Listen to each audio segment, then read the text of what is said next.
Hello everyone, कशा आहात सगळे?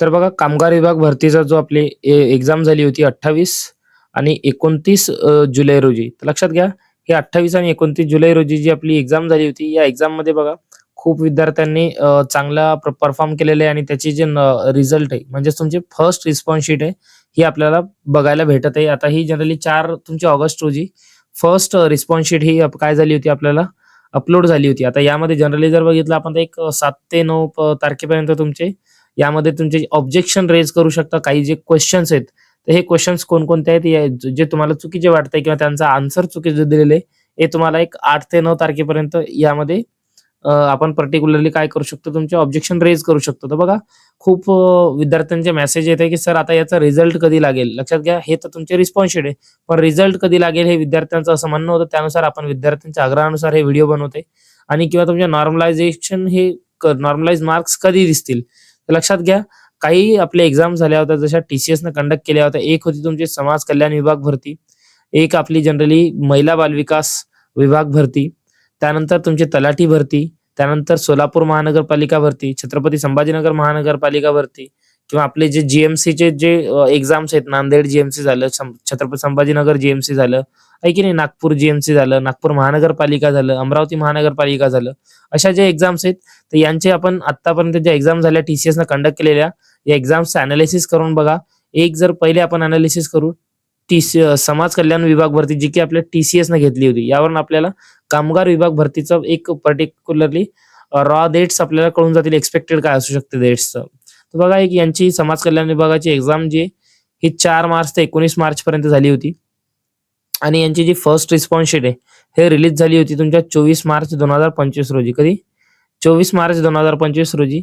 बघा, लगेच 5 दिवसाचा गॅप आहे तुमच्या एक्झाम डेटमध्ये आणि फर्स्ट रिस्पॉन्स शीटमध्ये.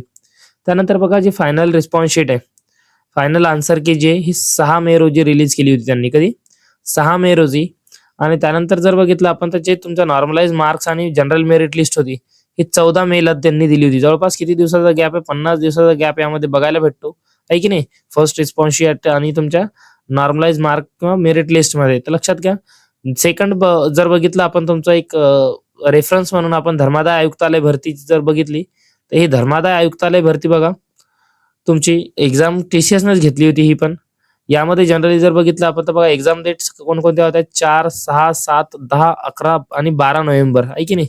आणि फर्स्ट रिस्पॉन्स शीट लगेच 5 दिवसानंतर 12 आणि 5 17 म्हणजे 17 नोव्हेंबरला तुमची फर्स्ट रिस्पॉन्स शीट आली होती बघा.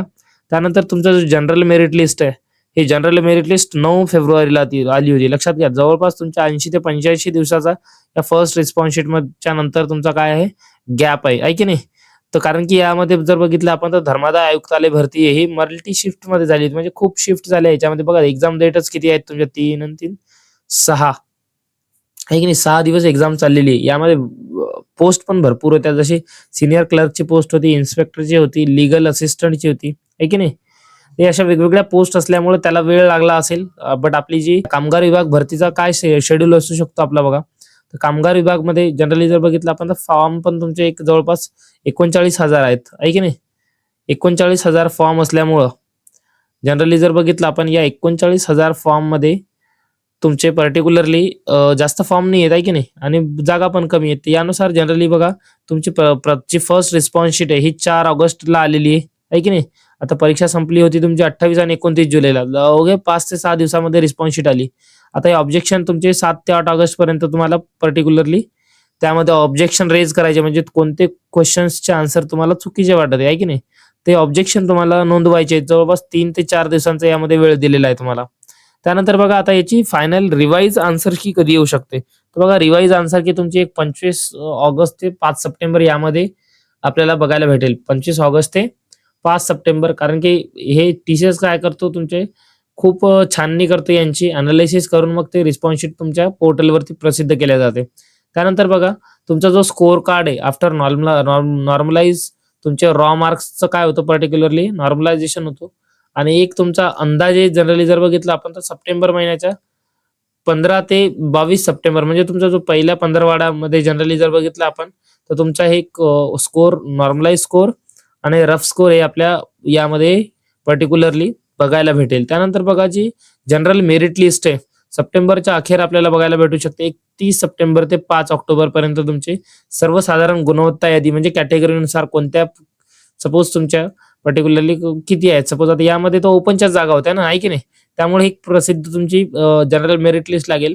त्यानंतर बघा निवड यादी म्हणजेच काय तुमच्या कागदपत्र पडताळणीसाठी म्हणजे तुमचे एक डीव्ही साठी जनरल डॉक्युमेंट व्हेरिफिकेशनसाठी 1 ऑक्टोबर महिन्यामध्ये तुम्हाला बोलवलं जाईल. लक्षात घ्या. मुख्य समांतर आरक्षणानुसार मुख्य निवड यादी जी आहे तुमची वेटिंग लिस्ट आणि डीव्ही ही पर्टिक्युलरली या वेळापत्रकानुसार तुमची जाहीर होऊ शकते. हे एक्सपेक्टेड डेट्स आहे बघा. जसा आपण अधिकृत काही नाहीये यामध्ये, हे आपण जे मागचा टीसीएसचा जो एक्झाम झालेला होता त्याच्या आधारित आहे. बघा तुम्हाला जर आवडलं असेल तर प्लीज नक्की लाईक करा, शेअर करा आणि आपल्या चॅनलला सबस्क्राईब करा. थँक्यू. काही जर तुम्हाला डाऊट असतील तर कमेंट सेक्शनमध्ये नक्की कळवा.